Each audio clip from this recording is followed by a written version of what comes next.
it's Angie with News OK. I am here with Heather Warlick, who's a features writer for the Oklahoman. You're writing a story in Monday's paper about what your pet says about you. Yes. And this is something that I'm very curious about.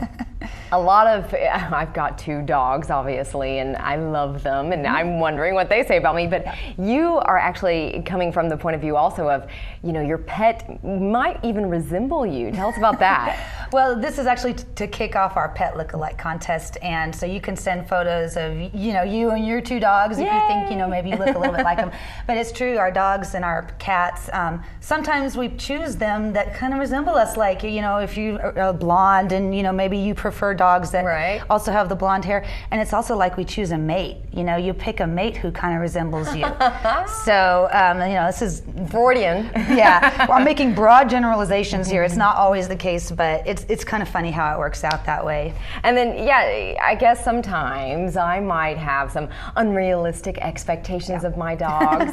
I still call them puppies, and they're almost 2, and I definitely treat them like they're my babies. Yes. So, is this healthy? Is this okay to do? Well, and this is a day of Paris Hilton dogs and purses, and your dog's feet never hit the ground half the time, And a lot of the experts are saying, you got to treat your dog like a dog, because you can you raise their confidence by letting them explore their surroundings, and they get identity issues. They think they're a little person, and then they end up with behavioral problems as a result of that. And that's what these experts are saying is like the #1 most common reason that they're seeing dogs and cats with behavioral problems. So wow, that is interesting. And then what about cats and dogs? I'm definitely a dog person over a cat person. Yes. Do you talk about that too? That is a good question, because it's true that certain types of people are more oriented towards one or the other, like people who don't want as much hands on there. Maybe they're not quite the whole, carrying the dog around in the purse thing. They prefer cats,